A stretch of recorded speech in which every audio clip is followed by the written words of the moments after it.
ओम शांति। 26 अप्रैल 2024 के ईश्वरीय महावाक्य। पहले एक नज़र मुरली के मुख्य पॉइंट पर। बाबा ने कहा, तुम्हारी पढ़ाई भी बेहद की है। बेहद की बादशाही के लिए पढ़ाई है। इससे बड़ी पढ़ाई कोई होती नहीं। कौन पढ़ाते हैं? बेहद का बाप भगवान। नौकरी करते भी उन्नति के लिए पढ़ते रहते हैं। वहाँ है हद की उन्नति। यहाँ बेहद के बाप के पास है बेहद की उन्नति। बाप कहते हैं हद की और बेहद की दोनों उन्नति करो। विनाश नज़दीक आएगा तो भगवान को भी ढूंढेंगे। विनाश होता है तो जरूर स्थापना करने वाला भी होगा। इस समय तुम ज्ञान से सुख धाम में जाते हो, उसके लिए पुरुषार्थ करना चाहिए। साकारी बाप भी है तो निराकारी भी है, दोनों इकट्ठे हैं। दोनों मिलकर कहते हैं, मीठे बच्चे, अब तुम बेहद की पढ़ाई को समझ गए हो।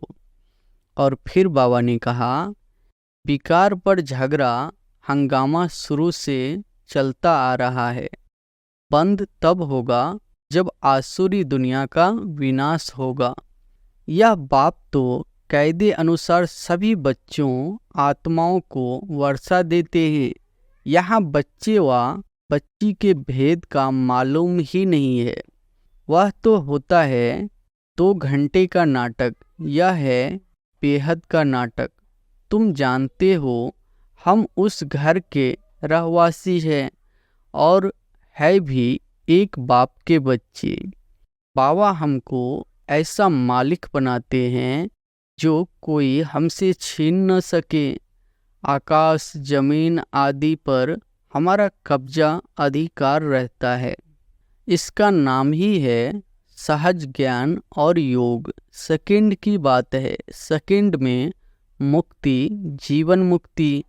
और फिर लास्ट में बाबा ने कहा, बाप कहते हैं अपना चोपड़ा रखो।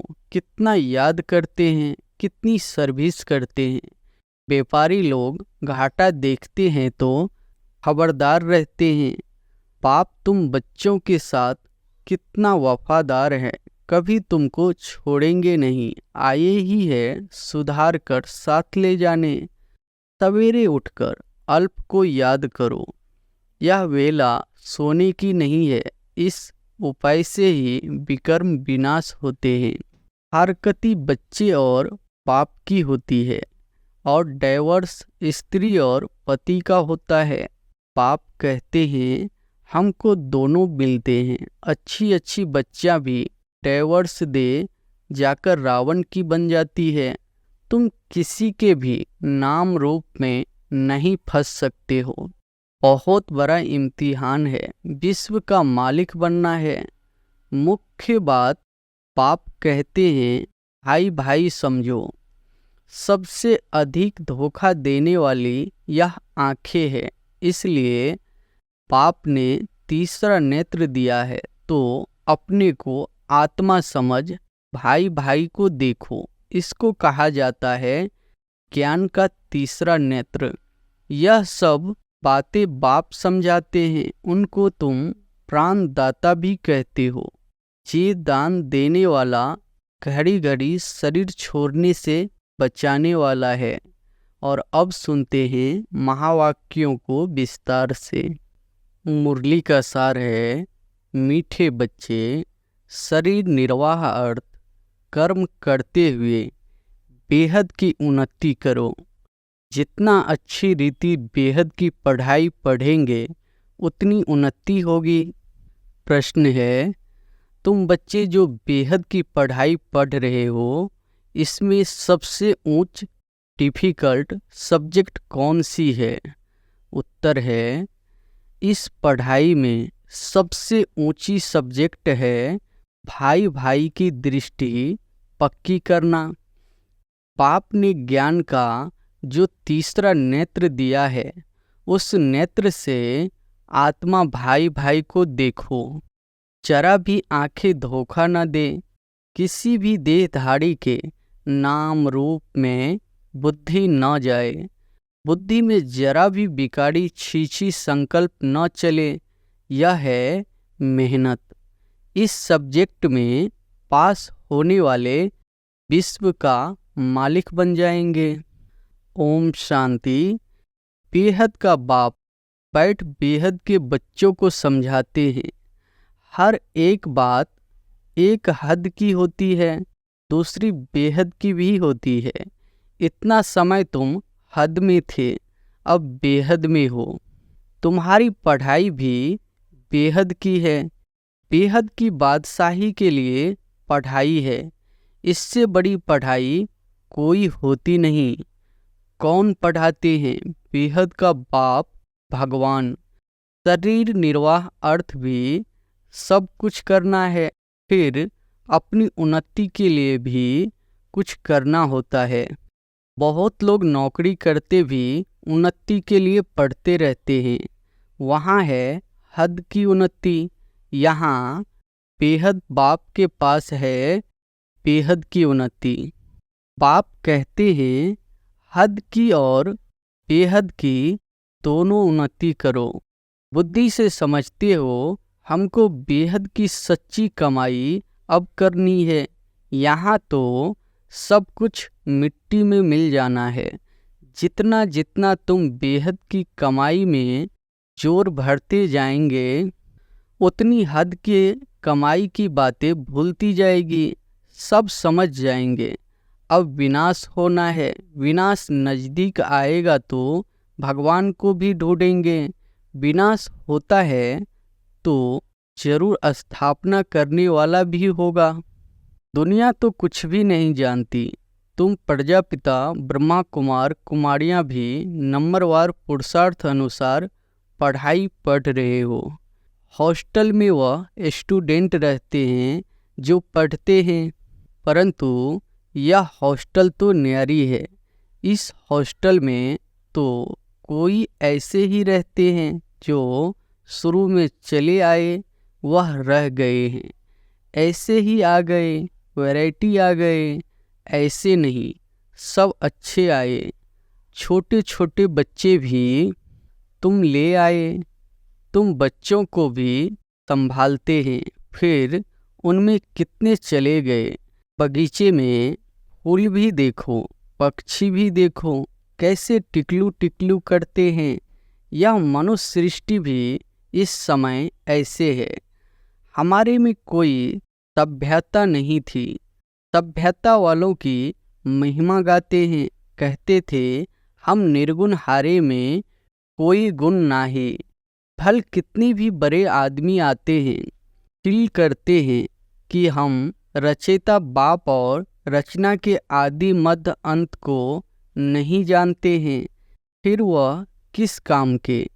तुम भी कुछ काम के नहीं थे। अब तुम समझते हो बाप की कमाल है। बाप विश्व का मालिक बनाते हैं, जो राजाई हमसे कोई भी छीन नहीं सकते। जरा भी कोई विघ्न डाल ना सके। क्या से हम क्या बनते हैं? तो ऐसे बाप की श्रीमत पर जरूर चलना चाहिए। भल दुनिया में कितनी गलानी हंगामे आदि होते हैं, यह कोई नई बात नहीं है। 5000 वर्ष पहले भी हुआ था। शास्त्रों में भी है, बच्चों को बताया है। यह जो भक्ति मार्ग के शास्त्र है वह फिर भक्ति मार्ग में पढ़ेंगे। इस समय तुम ज्ञान से सुख धाम में जाते हो, उसके लिए पूरा पुरुषार्थ करना चाहिए। जितना अब पुरुषार्थ करेंगे उतना कल्प कल्प होगा। अपने अंदर जांच करनी है, कहाँ तक हम ऊंच पद पाएंगे। यह तो हर एक स्टूडेंट समझ सकते हैं कि हम जितना अच्छा पढ़ेंगे उतना ऊंच पद पाएंगे। यह हमसे होशियार है, हम भी होशियार बने। व्यापारियों में भी ऐसे होता है। मैं इनसे ऊपर जाऊं यानी होशियार बनूं। अल्पकाल का सुख के लिए मेहनत करते हैं। बाप कहते हैं मीठे मीठे बच्चों, मैं तुम्हारा कितना बड़ा बाप हूँ। साकारी बाप भी है तो निराकारी भी है, दोनों इकट्ठे हैं। दोनों मिलकर कहते हैं, मीठे बच्चे, अब तुम बेहद की पढ़ाई को समझ गए हो और तो कोई जानते ही नहीं। पहली बात तो हमको पढ़ाने वाला कौन? भगवान क्या पढ़ाते हैं? राजयोग। तुम राज्य ऋषि हो, वह है हठ योगी। वे भी है ऋषि, परंतु हद के। वह कहते हैं, हमने घरबार छोड़ा है। यह कोई अच्छा काम किया है क्या? तुम घरबार तब छोड़ते हो जब तुमको विकार के लिए तंग करते हैं। उनको क्या तंगी हुई? तुमको मार पड़ी तब तुम भागी हो। एक एक से पूछो, कुमारियों ने, स्त्रियों ने कितनी मार खाई है, तब चली आई। शुरू में कितने आए, यहाँ मिलता था ज्ञान अमृत, तो चिट्ठी ले आई कि हम ज्ञान अमृत पीने ओम राधे के पास जा रहे हैं। यह विकार पर झगड़ा हंगामा शुरू से चलता आ रहा है। बंद तब होगा जब आसुरी दुनिया का विनाश होगा, फिर आधा कल्प के लिए बंद हो जाएगा। अभी तुम बच्चे बेहद के बाप से प्रारब्ध लेते हो। बेहद का बाप सबको बेहद की प्रारब्ध देते हैं। हद का बाप हद की प्रारब्ध देते हैं। वह भी सिर्फ बच्चों को ही वर्षा मिलता है। यहाँ बाप कहते हैं, तुम बच्ची हो या बच्चा, दोनों वर्षे के हकदार है। उस लौकिक बाप के पास भेद रहता है। सिर्फ बच्चों को वारिस बनाते हैं। स्त्री को हाफ पार्टनर कहते हैं, परंतु उनको भी हिस्सा देते नहीं है। बच्चा ही संभाल लेते हैं। बाप का बच्चों में मोह रहता है। यह बाप तो कायदे अनुसार सभी बच्चों आत्माओं को वर्षा देते हैं। यहाँ बच्चे व बच्ची के भेद का मालूम ही नहीं है। तुम कितने सुख का वर्षा बेहद के बाप से लेते हो, फिर भी पूरा पढ़ते नहीं, पढ़ाई को छोड़ देते हैं। बच्चियाँ लिखती है, बाबा फलाने ने ब्लड से लिख कर दिया है, अब नहीं आता है। ब्लड से भी लिखते हैं, बाबा आप प्यार करो व ठुकराओ, हम आपको कभी छोड़ेंगे नहीं। परंतु परवरिश लेकर फिर भी चले जाते हैं। बाप ने समझाया है, यह सब ड्रामा है। कोई आश्चर्यवत भागंती होंगे, यहाँ बैठे हैं तो निश्चय है। ऐसे बेहद के बाप को हम कैसे छोड़ें? यह तो पढ़ाई भी है, गारंटी भी करते हैं, हम साथ ले जाएंगे। सतयुग आदि में इतने सब मनुष्य नहीं थे। अभी संगम पर सभी मनुष्य है। सतयुग में बहुत थोड़े होंगे। इतने सब धर्म वाले कोई भी नहीं रहेंगे। उसकी सारी तैयारी हो रही है। यह शरीर छोड़ शांति धाम चले जाएंगे। हिसाब किताब चुकतू कर जहाँ से आए हैं पाठ बजाने वहाँ चले जाएंगे। वह तो होता है 2 घंटे का नाटक, यह है बेहद का नाटक। तुम जानते हो हम उस घर के रहवासी हैं और है भी एक बाप के बच्चे। रहने का स्थान है निर्वाण धाम, वाणी से परे। वहाँ आवाज होता नहीं। मनुष्य समझते हैं ब्रह्म में लीन हो जाते हैं। बाबा कहते हैं आत्मा अविनाशी है, उनका कभी विनाश हो न सके। कितनी जीव आत्माएं हैं। अविनाशी आत्मा जीव द्वारा पाठ बजाती है। सब आत्माएं ड्रामा के एक्टर्स हैं। रहने का स्थान ब्रह्मांड वह घर है। आत्मा अंडे मिसल दिखाई पड़ती है, वहाँ ब्रह्मांड में उनके रहने का स्थान है। हर एक बात को अच्छी रीति समझना है। नहीं समझते हैं तो आगे चलकर आपे ही समझ जाएंगे। अगर सुनते ही रहेंगे तो छोड़ देंगे तो फिर कुछ भी समझ नहीं सकेंगे। तुम बच्चे जानते हो, यह पुरानी दुनिया खत्म हो, नई दुनिया स्थापन होती है। बाप कहते हैं, कल तुम विश्व के मालिक थे, अब फिर तुम विश्व के मालिक बनने आए हो। गीता भी है ना, बाबा हमको ऐसा मालिक बनाते हैं जो कोई हमसे छीन न सके। आकाश, जमीन आदि पर हमारा कब्जा, अधिकार रहता है। इस दुनिया में देखो क्या क्या है, सब है मतलब के साथी। वहाँ तो ऐसे नहीं होगा। जैसे लौकिक बाप बच्चों को कहते हैं, यह धन माल सब कुछ तुमको देकर जाते हैं, इनको अच्छी रीति संभालना। बेहद का बाप भी कहते हैं, तुमको धन माल सब कुछ देते हैं, तुमने हमको बुलाया है, पावन दुनिया में ले चलो, तो जरूर पावन बनाकर विश्व का मालिक बनाऊंगा। बाप कितना युक्ति से समझाते हैं। इसका नाम ही है सहज ज्ञान और योग। सेकंड की बात है, सेकंड में मुक्ति, जीवन मुक्ति। तुम अब कितना दूरादेशी बुद्धि हो गए हो। यही चिंतन होता रहे कि हम बेहद के बाप द्वारा पढ़ रहे हैं, हम अपने लिए राज्य स्थापन कर रहे हैं, तो उसमें हम ऊंच पद क्यों न पाए, कम क्यों पाए। राजधानी स्थापन होती है, उसमें भी मर्तबे होंगे ना, दास दासियाँ ढेर होंगे, वह भी बहुत सुख पाते हैं। साथ में महलों में रहेंगे, बच्चों आदि को संभालते होंगे, कितना सुखी होंगे। सिर्फ नाम है दास दासी। जो राजा रानी खाते, वही दास दासियां भी खाते हैं। प्रजा को तो नहीं मिलता है। दास दासियों का भी बहुत मान है, परंतु उनमें भी नंबरवार है। तुम बच्चे सारे विश्व के मालिक बनते हो। दास दासियां तो यहाँ भी राजाओं के पास होती है। प्रिंसेज की जब सभा लगती है, आपस में मिलते हैं, तो फुल श्रृंगार किए हुए ताज आदि सहित होते हैं। फिर उनमें भी नंबरवार बड़ी शोभनीक सभा लगती है। उसमें रानियां नहीं बैठती है, वह पर्दे में रहती है। यह सब बातें बाप समझाते हैं। उनको तुम प्राणदाता भी कहते हो। जिए दान देने वाला, घड़ी घड़ी शरीर छोड़ने से बचाने वाला है। वहाँ मरने की चिंता नहीं होती है।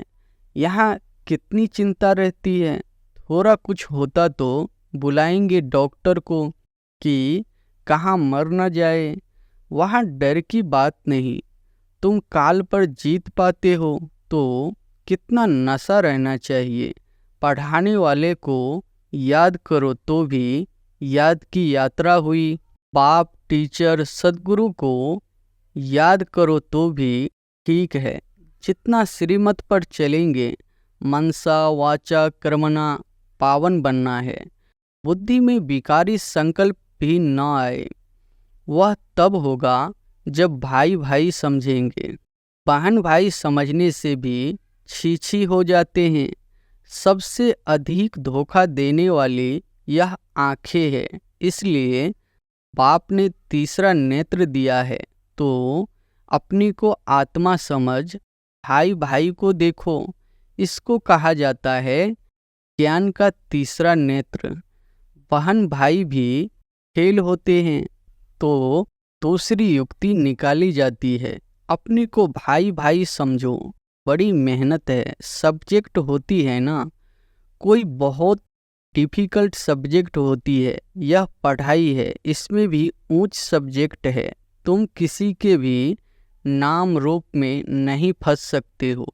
बहुत बड़ा इम्तिहान है, विश्व का मालिक बनना है। मुख्य बात बाप कहते हैं भाई भाई समझो, तो बच्चों को इतना पुरुषार्थ करना चाहिए। परंतु चलते चलते कितने ट्रेटर भी बन पड़ते हैं। यहाँ भी ऐसे होता है। अच्छे अच्छे बच्चों को माया अपना बना देती। तब बाप कहते हैं मुझे फारकती भी दे देते हैं, डाइवर्स भी देते हैं। फारकती बच्चे और बाप की होती है और डाइवर्स स्त्री और पति का होता है। बाप कहते हैं हमको दोनों मिलते हैं। अच्छी अच्छी बच्चियां भी डाइवर्स दे जाकर रावण की बन जाती है। वंडरफुल खेल है ना, माया क्या नहीं कर देती। बाप कहते हैं माया बड़ी कड़ी है, कायन है, गज को गराह ने खाया।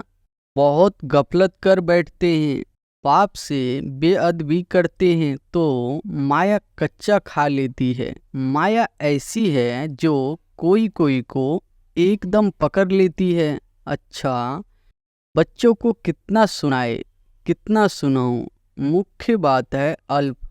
मुसलमान भी कहते हैं सवेरे उठकर अल्प को याद करो। यह वेला सोने की नहीं है, इस उपाय से ही विकर्म विनाश होते हैं और कोई उपाय नहीं।